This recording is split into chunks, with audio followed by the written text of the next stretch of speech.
which has about 6.5 million users or producers. So the goal is to be able to scale our solution to these farmers and to help them increase their incomes and as well as increase their earnings.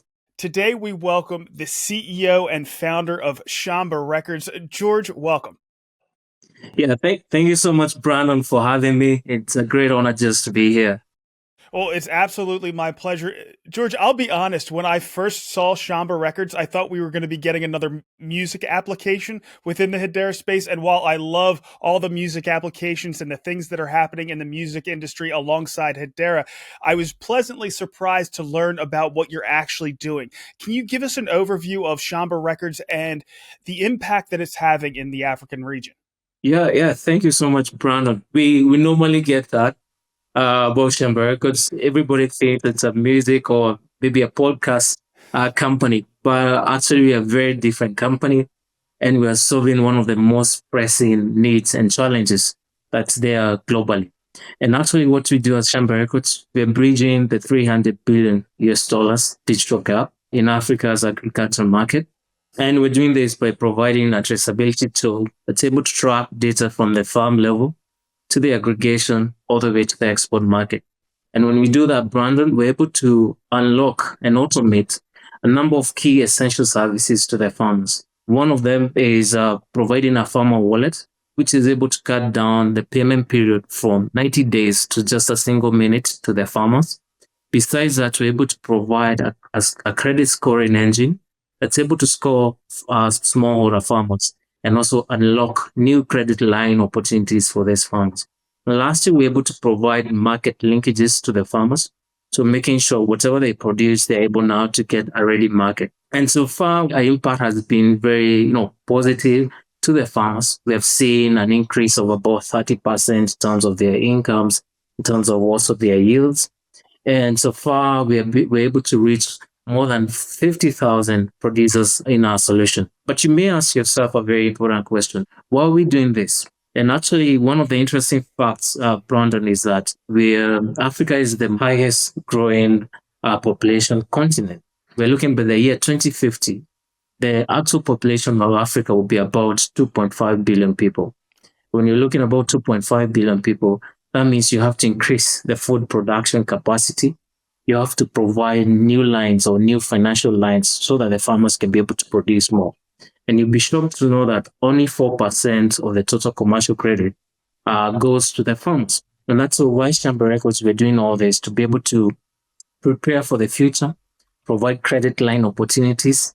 And one more thing is that right now we have seen that the new regulations that have been put in place, whereby African exporters, whether you're exporting to Europe or maybe many other parts of the world, you have to prove that these goods came from maybe a sustainable farming area. And that we're helping all these companies to be able to be compliant in policies such as the EUDR, just to make sure that they're able to meet that. So that's what you did. Very different from a music production company, but solving real needs and also helping the continent to grow and also connecting the continent to other different parts of the world. Yeah. Well, I can see many areas where Hedera could help in your mission. What made you choose the Hedera network, and how exactly are you using the Hedera network? So as a scaling company, you have to look at what are the partners or who are the partners you can work with. And Hedera was able to tick many boxes for us because we are looking at a partner who can help us to be able to scale and a partner who has low latency levels. And as you look at the sector that we are actually working on, that's the agriculture sector. It's very high transactional. There's a lot of volumes. We're talking about being able to record farmer harvest. We're talking about being able to process payments to the farmers, being able to run a scoring engine to the farmers, being able to link the farmers to the buyers. So we are looking at so many transaction instances. So we had to look for a very high, low latency level. And again, the gas fees. And that's one of the key things because Hedera has that near zero fees. And that works so well with us. And that made us that even in our growth journey, we will not be worried about the infrastructure, will not be worried about the costing. So that's why we're able now to use Hedera. And we're using Hedera in multiple ways, but I'll be able to highlight the three key areas. Number one is the on-chain traceability. We're able to use the Hedera filing system, whereby we make sure each and every collection is backed up by a blockchain ID. And when this harvest collection is collected from the farmers, even to the point of aggregation, we're able now to put that aggregation on a batch ID that can be able now to be used on the Hedera network. So we're using it on-chain traceability, whereby you can trace from the source to the aggregation all the way to the market. And number two, in our use case, is providing the farmer wallet. And the farmer wallet, so whereby the farmers can be able now to get instant payments and cutting the period of from 90 days to just instant payments and providing a highly quick and speed ways of making farmers receive their payments. And besides that, the other opportunities that we're using on Hedera is that we're exposing farmers to the carbon credit market. And one of the requirements for carbon credits to be able to verify the origin of those carbon credit. And that's how we are using.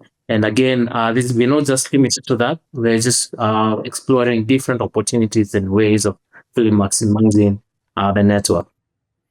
George, I'm really curious about the payments. So I just want to know what that flow looks like.